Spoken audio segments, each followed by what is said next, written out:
fait que narrer l'origine de l'usage qui se pratiquait de son temps, je ne songerai point à confirmer son récit par le témoignage d'autres auteurs, si la chose qu'il nous apprend ne devait point paraître extraordinaire. Mais comme il est impossible que bien des gens ne trouvent pas étrange, je crois à propos de rapporter encore quelques passages des auteurs anciens qui disent la même chose que Tite-Live. Valère Maxime, qui écrivait sous Tibère, raconte l'aventure d'Andronicus, presque dans les mêmes termes que Tite-Live. Il dit en parlant de ce poète, Andronicus, en jouant dans une de ses tragédies, fut obligé par les spectateurs à répéter tant de fois un endroit de la pièce qu'il s'enroua de manière qu'il fut obligé pour continuer à faire réciter les vers par un de ses esclaves, accompagné du joueur de flûte, tandis que lui, Andronicus, il faisait les gestes. Lucien, dans l'écrit qu'il a composé sur l'art de la danse, tel que l'avaient les anciens, dit en parlant des personnages tragiques qu'on leur entend prononcer de temps en temps quelques vers iambes, et qu'en les prononçant, ils n'ont attention qu'à bien faire sortir leur voix, car les artisans ou les poètes qui ont mis les pièces au théâtre ont pourvu au reste. Cet auteur ajoute quelques lignes après. Autrefois, c'étaient les mêmes personnes qui récitaient et qui faisaient les gestes, mais comme l'action troublait la liberté de la respiration et nuisait ainsi à sa réputation, on a donné à ceux qui font les gestes des chanteurs qui prononçaient pour eux. Olugélé, contemporain de Lucien, dit que les chanteurs qui de son temps récitaient sans se remuer faisaient aussi les gestes en récitant sur l'ancien théâtre. Or, on chantait en dansant, ce qu'on chante maintenant sans bouger. Tous ces récits sont encore appuyés du témoignage de Donat, qui a écrit expressément sur le théâtre. Les comédiens, dit-il en parlant des pièces de Terence, prononçaient eux-mêmes les dialogues, mais les cantiques étaient mis en modulation non point par le poète, mais par un habile musicien. Les histrions déclamaient les dialogues, mais les parties chantées étaient réglées par des mélodies faites non par un poète, mais par quelqu'un d'habile dans l'art de la musique. Enfin, Isidore de Séville, qui du moins a pu voir les légendes qui eussent vu représentées sur les anciens théâtres de Rome, fait mention de ce partage de la déclamation entre deux acteurs. Il dit en parlant d'une des parties du théâtre que c'était là que les poètes et ceux qui chantaient des tragédies ou des comédies se plaçaient pour prononcer leurs récits, durant lesquels d'autres acteurs faisaient les gestes. On voit par l'histoire de Livius Andronicus, rapportée dans Tite-Live, et par plusieurs autres passages des auteurs anciens, que les poètes chantaient souvent dans leurs pièces, c'est-à-dire qu'ils y prononçaient eux-mêmes ces endroits que les gesticulateurs ne prononçaient pas. En effet, là, les poètes, les acteurs comiques et les acteurs tragiques rivalisaient, tandis qu'ils chantaient, d'autres faisaient les gestes. 4 vers d'une épigramme de l'anthologie latine décrivent très bien un acteur qui fait les gestes convenables à ce que récitent d'autres acteurs, après que le chœur a cessé de parler. Entré en scène, l'acteur s'adresse au public, s'engageant à traduire des mots d'une main habile, car lorsque le chœur suave a fait entendre de doux chants, lui-même exprime par des mouvements ce que le chanteur reprend. Nous exposerons plus bas pourquoi nous traduisons saltator par acteur. Il est à propos de faire penser ici le lecteur à 3 choses. L'une est que les théâtres des anciens étaient bien plus vastes que les nôtres et qu'ils étaient encore moins éclairés. Comme je le dirai tantôt, le jour qui éclairait la scène antique n'y pouvait pas jeter autant de lumière que nos illuminations théâtrales en jettent sur la scène des théâtres modernes. Ainsi les anciens ne voyaient pas leurs acteurs d'aussi près, ni aussi distinctement que nous voyons les nôtres. La seconde est que les acteurs des anciens jouaient masqués, et par conséquent on ne pouvait pas voir au mouvement de la bouche et des muscles du visage s'ils parlaient ou s'ils ne parlaient pas.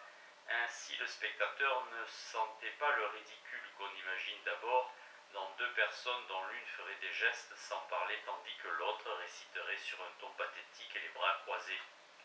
En troisième lieu, comme les masques des comédiens servaient alors pour augmenter la force de la voix, ainsi que nous l'exposerons plus bas, ces masques devaient en altérer le son, assez pour rendre difficile de connaître si par exemple la voix que Mission avait eue dans le cantique était la même voix que Mission avait dans les dialogues.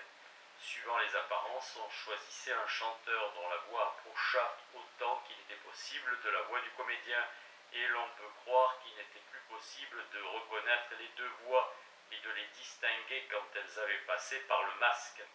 Ce chanteur se plaçait dans une espèce d'estrade, laquelle était vers le bas de la scène. Des masques des comédiens de l'Antiquité.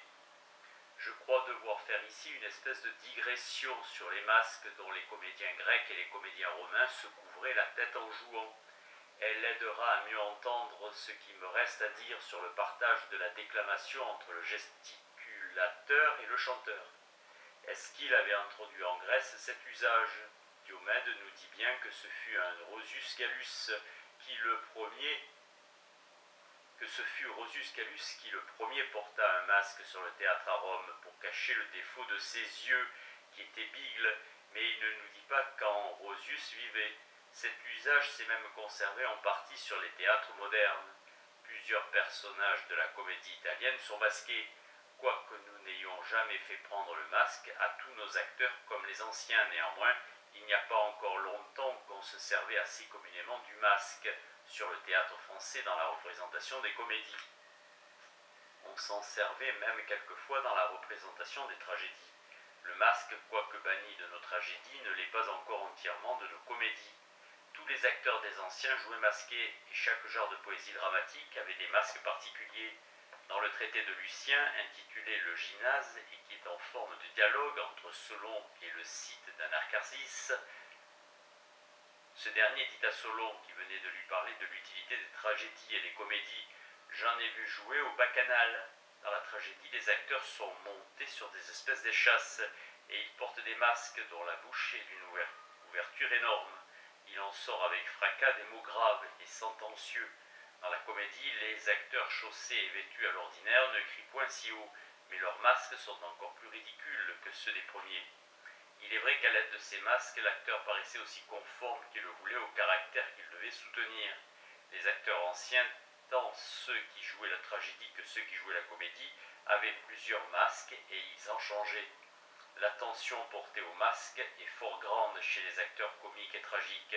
Ils en utilisent en effet de nombreux et variés, car les gens de théâtre croyaient alors qu'une certaine physionomie était tellement essentielle au personnage d'un certain caractère, qu'ils pensaient que pour donner une connaissance complète du caractère de ce personnage, ils devaient donner le dessin du masque propre à le représenter. Ils plaçaient donc après la définition de chaque personnage, tel qu'on a coutume de la mettre à la tête des pièces de théâtre, des théâtres et sous le titre de Dramatis Personae, un dessin de ce masque. Cette instruction leur semblait nécessaire. En effet, ces masques représentaient non seulement le visage, mais ils représentaient encore la tête entière, ou serrée ou large, ou chauve, ou couverte de cheveux, ou ronde ou pointue, quoique feu M. Perrault ait cru le contraire. Cet écrivain plein d'honneur et de probité était de plus si galant homme que lui-même. Il me pardonnerait la remarque que je vais faire. La vénération que je conserve pour sa mémoire me fait même croire qu'il aurait corrigé sa faute si l'on en avait averti. Tout le monde sait la fable de Phèdre dans laquelle un renard s'écrie, après avoir examiné un masque de tragédie, avec quelle mine on manque de cervelle. Voici la critique de Perrault. Dans Ésope, c'est un singe qui, trouvant une tête chez un sculpteur, dit « Voilà une belle tête, c'est dommage qu'elle manque de cervelle ». La chose va fort bien de la manière qu'Ésope la raconte, parce qu'une tête est faite pour avoir de la cervelle, mais il y a nul sel à le dire d'un masque ou d'un visage, qui ne sont point faits pour en avoir, et qui ce n'est point un reproche d'en manquer. Est-ce avoir du goût que d'altérer ainsi une fable? Mais les masques dont parle Phèdre étaient le même cas que la tête d'Ésope. Ces masques couvraient toute la tête de l'acteur et ils paraissaient faits pour avoir de la cervelle. On peut le voir en ouvrant l'ancien manuscrit de Thérence, qui est à la bibliothèque du roi, et même le Thérence de Madame Dacier. L'usage des masques empêchait donc qu'on ne vit souvent un acteur déjà flétri par l'âge jouer le personnage d'un jeune homme amoureux et aimé. Hippolyte, Hercule et Nestor ne paraissaient sur le théâtre qu'avec une tête reconnaissable à l'aide de sa convenance avec leur caractère connu. Le visage sous lequel l'acteur paraissait était toujours assorti à son rôle, et l'on ne voyait jamais un comédien jouer le rôle d'un honnête homme avec la physionomie d'un fripon parfait. Les compositeurs de déclamation, c'est Quintillien qui parle, lorsqu'ils mettent une pièce au théâtre, savent tirer des masques même le pathétique. Dans les tragédies, Niobé paraît avec un visage triste et Médée nous annonce son caractère par l'air atroce de sa physionomie. La force et la fierté sont dépeintes sur le masque d'Hercule, le masque d'Ajax et le visage d'un homme hors de lui-même. Dans les comédies, les masques des valets, des marchands d'esclaves et des parasites, ceux des personnages d'hommes grossiers, de soldats, de vieilles, de courtisanes et de femmes esclaves ont tous leur caractère particulier. On discerne par le masque le vieillard austère avec le vieillard indulgent, des jeunes gens qui sont sages, d'avoir ceux qui sont débauchés, une jeune fille avec une femme de dignité. Si le père des intérêts duquel il s'agit principalement dans la comédie doit être quelquefois content et quelquefois fâché, il y a des sourcils de son masque froncés et l'autre rabattu, et il a une grande attention à montrer au spectateur celui des côtés de son masque, lequel convient à sa situation présente. C'est ainsi que M. Boindin explique les dernières lignes du passage quintilien, en supposant que le comédien qui portait ce masque se tournait tantôt d'un côté, tantôt d'un autre, pour montrer toujours le côté du visage qui convenait à sa situation actuelle. Quand on jouait les scènes où il devait changer d'affection, sans qu'il eût pu aller changer de masque derrière le théâtre. Par exemple, si ce père entrait content sur la scène, il présentait d'abord le côté de son masque dont le sourcil était rabattu, et lorsqu'il changeait de sentiment, il marchait sur le théâtre et il faisait si bien qu'il présentait le côté du masque dont le sourcil était froncé, observant dans l'une et dans l'autre situation de se tourner toujours de profil. Les comédiens romains avaient une attention particulière à cette partie de leur jeu. C'est pourquoi dans les pièces composées pour la scène, les artistes dans l'art de l'action expriment-ils par le masque les sentiments. Ainsi, dans la tragédie, Niobé est triste, Médée cruel, Ajax égaré, Hercule farouche. Mais dans les comédies, outre les autres traits qui les distinguent, les esclaves, les proxénètes, les parasites, les paysans, les soldats, les filles d'un certain âge, les courtisanes de bas étage, les servantes, les vieillards renfrognés et les vieillards indulgents, les jeunes gens sérieux et les jeunes gens débauchés, les femmes mariées et les jeunes filles sont bien distincts les uns des autres. Le père qui a le rôle principal a l'un des sourcils relevés et l'autre au repos, parce qu'il est tantôt irrité, tantôt de bonne humeur. Et c'est l'habitude des acteurs latins de montrer précisément ce qui correspond au rôle qu'ils jouent. Pollux, dans l'ouvrage que nous citons, dit quelque chose qui me paraît propre à confirmer la conjecture ingénieuse et sensée dont je viens de parler. Cet auteur, en parlant des masques de caractère, dit que celui du vieillard qui joue le premier rôle dans la comédie doit être chagrin d'un côté et serein de l'autre. Le même auteur dit aussi, en parlant des masques des tragédies qui doivent être caractérisés, que celui de Tamiris, ce fameux téméraire que les muses rendirent aveugle parce qu'ils avaient osé les défier, devait avoir un œil bleu et l'autre noir. Les masques des anciens mettaient encore beaucoup de vraisemblance dans ces pièces excellentes, où le nœud naît de l'erreur et qui fait prendre un personnage pour un autre personnage par une partie des acteurs. Le spectateur qui se trompait lui-même en voulant discerner deux acteurs dont le masque était aussi ressemblant qu'on le voulait, concevait facilement que les acteurs s'y méprisent eux-mêmes. Il se livrait donc sans peine à la supposition sur laquelle les incidents de la pièce sont fondés, au lieu que cette supposition est si peu vraisemblable parmi nous que nous avons beaucoup de peine à nous y prêter. Dans la représentation des deux pièces que Molière et Renard ont imitées de Plot, nous reconnaissons distinctement les personnes qui donnent lieu à l'erreur pour être des personnages différents. Comment concevoir que les autres acteurs, qui les voient encore de plus près que nous, puissent s'y méprendre? Ce n'est donc que par l'habitude où nous sommes de nous prêter à toutes les suppositions établies par l'usage sur le théâtre que nous entrons dans celles qui font le nœud de l'Amphitryon et des Ménechmes.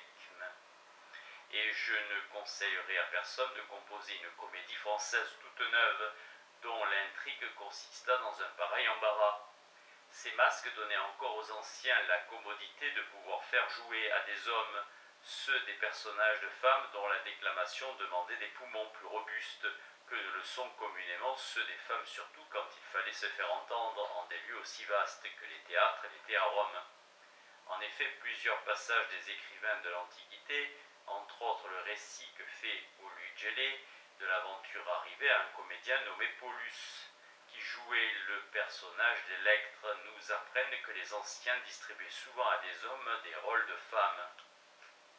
Aulugélé raconte donc que ce Pollux, jouant sur le théâtre d'Athènes le rôle d'Électre dans la tragédie de Sophocle, il entra sur la scène en tenant une urne où étaient véritablement les cendres d'une de ses enfants qu'il venait de perdre.